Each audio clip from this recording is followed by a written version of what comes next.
Having enough money to retire, or at least have choices later on in life, is probably the biggest goal for most people.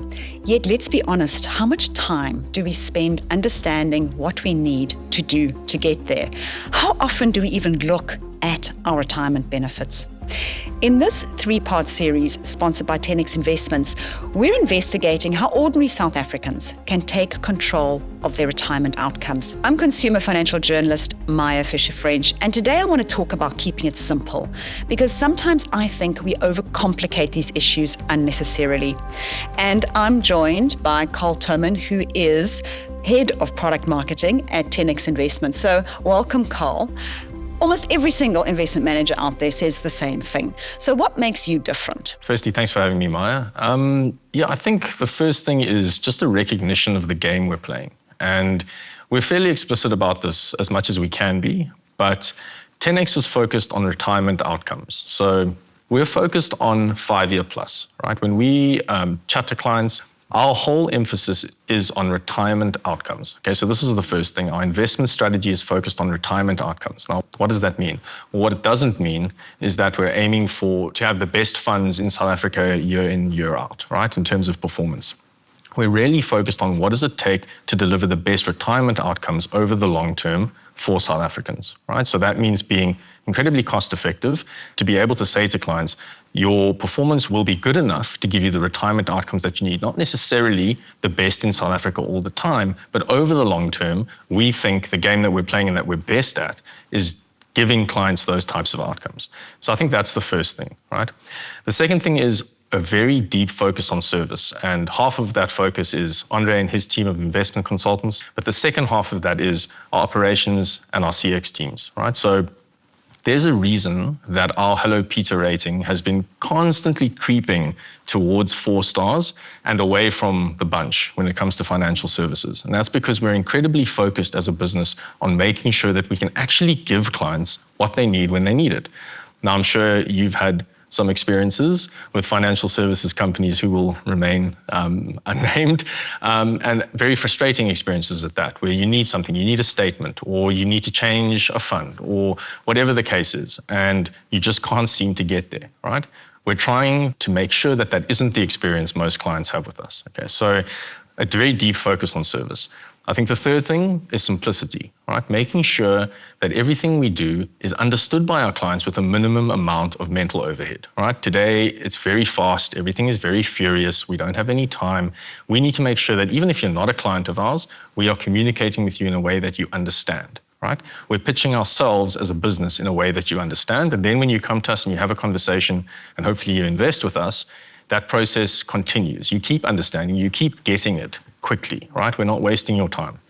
So I think making things simple, making things very easy to understand in sort of the core regions of South Africans' financial lives, namely retirement investments, where your nest egg will sit. I think making it simple, easy and fast should be a focus for us and has been a focus for us and will continue to be a focus for us. And then I think lastly, and I think this is sort of where your passion lies as well, is education, right? So can we present the case we think that we as a business, the problem we solve for South Africans, can we present that in a way that they can understand and that they get the value of what we're trying to do, right? So it's educating them and saying, look, here are the really important things you need to think about. Once you've thought about those things and you think, well, maybe 10X isn't the right company for me, fine, no problem, don't invest with us. You don't need to invest your money with us. But what you do need to understand is why we make a good case for investing with us, right? So make the decision based on the best available evidence and make sure you understand the salient aspects of that decision. It's so important for us to take the time to understand this stuff. So, I mean, just as a matter of interest, do you have any idea how long it takes for a client to onboard? You know, by the time they start looking and deciding, you know, how do you make that a smooth and easy process so they don't feel overwhelmed? Because I think you're right. I think sometimes you go on and then you say, okay, I'm ready to start a retirement annuity. And then you're just faced with these overwhelming choices and costs and this and the other. And you know, how quick and easy do you think you're making it? I think that absolutely depends on the type of client we're talking about. Look, it can be super quick and super easy. If you know what you're after and you have a very good idea of that, you know, we can enable you to start investing very quickly. But we have ongoing conversations with potential clients. And again, Andre will tell you more about this, but we have clients who have been on our system and have sort of used the calculator or had a chat to Andre now and then come back in 3 years' time to say, actually, all those things we were talking about. There's something we can do about them. Or they're not ready to retire, or they're not as ready as they thought they were.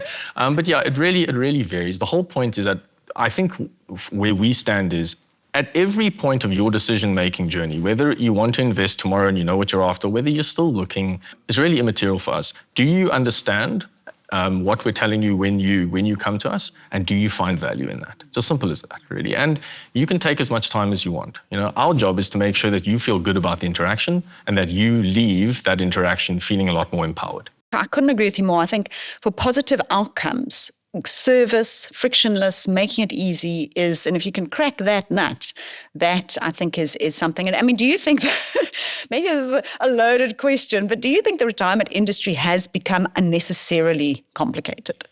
We believe at 10X that every South African can, and further, more strongly, should be able to make those decisions for themselves. There are many areas in which financial advisors add value, right?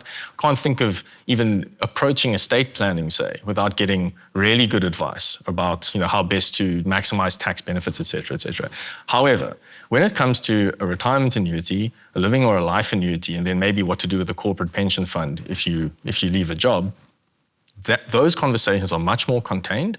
All of those products rely on Regulation 28 funds. So, as Rupert said, you are regulated in terms of, how and what you can do with your money when you move it or when you put it into one of those products.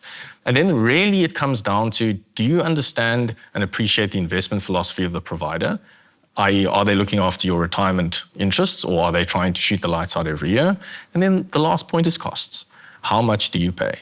Because that's the controllable outside of performance and inflation. That's the controllable that you control every year. And again, and it feels like we're banging this drum continuously, but people don't understand what 0.5%, what 1% difference in fees over 20 or 30 years actually means to their pot of money. And really, that's the sort of the crux of the conversation. That's what everything turns on. That's the first point that people should be going in and investigating, right? And then from there, okay, what do I actually need my money to do? Not what would I like it to do, the 30% that you talk about the Gen Z is expecting from every single investment. I want to get onto the educational part with you just now, because I think we need a lot of education around that, but yeah. What do I need my money to do? All of us would love 30%. All of us would love to have bought Bitcoin in 2017, but every month, I'm contributing to a fund that is protected, that is regulated. Well, hopefully I am, if I'm thinking about my retirement. And what do I need my money to do over the long term to make sure that I'm not a burden to my children, right? To make sure that I can look after myself.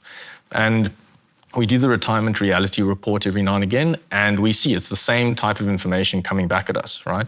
Lots of South Africans are relying on their children or family members for support. 6% can, only 6%, I should say, can actually retire properly on their own terms. And I mean, and this should scare people, at least enough to go and, have those contained conversations and really evaluate, where they're putting their money. Well, I want to pick that up, the 6% that we keep hearing. And I see it all the time. And I mean, most people wake up at around the age of 50, 55. It's like, way too late. Oops. And that's why they want 30% per annum, But I think there was some survey that was done that discovered that people spent more time deciding what car they're going to buy than looking at their investments or their retirement, which is just crazy, right? That's the kind of mindset. So how do you, because I know you're very much involved in the financial education space, how are you going about motivating people to take action? Because one of the roles of a financial advisor actually is to get the person to do something. It's that pushing them into action. So how are you using financial education or your digital platform to create that? I think the first thing is the recognition that we are playing in a moment, the current moment for media consumption generally, not just financial education, but just any form of media, is we're playing an attention game, right? So we are competing, even if I'm putting out really engaging, super conversations around people's financial lives, I'm still competing with a YouTube video with TikTok, some ridiculousness, somebody doing a dance or whatever the case is. So you're not dancing yet, Carl. well, not yet. That's what it takes. We'll do it. And hopefully never, if you've seen me dance.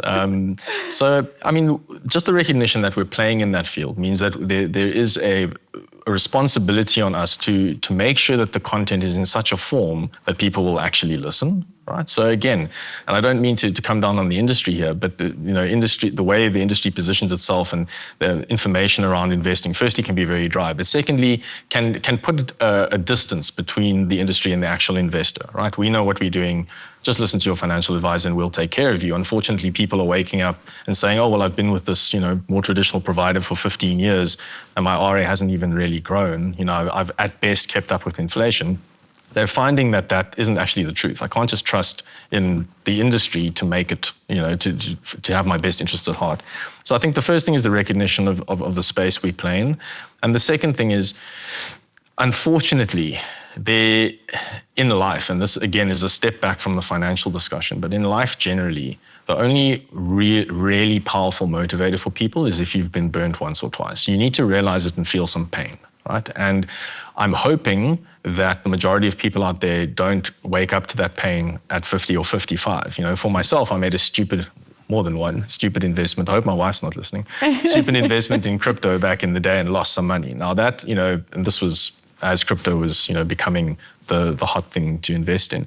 And I learned a lesson through that. And then I told myself, I'm not going to do that again. I can play with that. That's like betting, right? But I can't expect this to provide wealth for me. So personally, and then this was funny, this was before I went into the investment industry. And I think that was a great lesson, but I had to feel some pain. So yes, financial advisors do provide motivation, but the truth is, unless you've felt some of that pain, or you've had a family member who's felt that pain, or suddenly you find yourself providing for a parent, where those are the kinds of experiences that make you really think about your financial future. And just to touch on the point about financial advisors actually providing motivation, do most of them? Is one meeting a year with a couple of emails in between really enough to motivate somebody? I think if the person is switched on to their financial future already, I think you've got a better chance. But I think, expecting them to crack a whip is maybe a bridge too far. It's nice to have someone to speak to, but that motivation needs to be internal, I think. And so, yeah, I think with our content and what we're trying to do is at least put financial education into a frame that people can understand and can really engage with. We judge ourselves on engagement. We ask questions in our mailer, the Rands and Cents mailer, every month. We ask our audience, what do you want to hear from us? There's a little, and then we reward them. And the best questions get money. Trading? So yes, but we don't answer those. Okay, but I just want to, I think just to sum up, that is, I feel so strongly about that space, and so do you, is this idea that we need to get the common sense out there about long-term investing, about your retirement investing, and understand that the stuff you're reading about on Instagram and TikTok is the fun money, the gambling money, because I am worried that we're going to start seeing a generation that actually doesn't start doing long-term investing because they think that they're just going to be able to make money out of Forex. So I think that's great to have that kind of good quality content coming through that isn't maybe selling a product, because that's also people feel sold to, but just saying, guys, this is what, these are strategies that you need to do to make sure you are able to have choices later in life. And I said it earlier, don't invest with us, but understand why you've decided not to invest with us, because then you're making an informed decision, right? And also, just as a word of warning to everyone out there who watches TikTok, understand the incentives of the people that are providing the information. They are being paid a huge amount of money. That's right. That's the bottom line. My incentive, I work for a brand, we're an investment manager. My incentives are very clear to anybody, right? Yes, I'd love you to invest with us, okay? But I'm sitting here saying, don't, and understand why you don't. Okay, I don't have any hidden cards. I clearly work for 10X. We sell investment products. That's not the case with the people you're hearing from on TikTok and YouTube a lot of the time. And also understand the idea, again, to step back from the financial conversation, but understand the idea of Reaganomics. A lot of those messages, a lot of that content is designed to play on your emotions in ways that make you feel fear, that make you feel FOMO. And again, until you've seen this kind of the cycle and been through it, and the initial crypto cycles were like that, people lost money. I think the new generation, crypto is kind of a known entity now, but they maybe need to feel some pain, to understand that these cycles happen, the attention cycles happen. So, yeah, I think just try to understand the incentives of the people who are talking to you as a first step. Absolutely. Love that, Carl. Good way to end. Thank you very much for joining us. In the next interview, I'm going to be unpacking with Andre Tuck, and we're going to be really looking at the human in the loop here, because we've spoken about the digital platforms, we've spoken about financial education, but what about when you're now investing and you just feel like you need to speak to a person? And we're going to be speaking to that person. So thank you very much.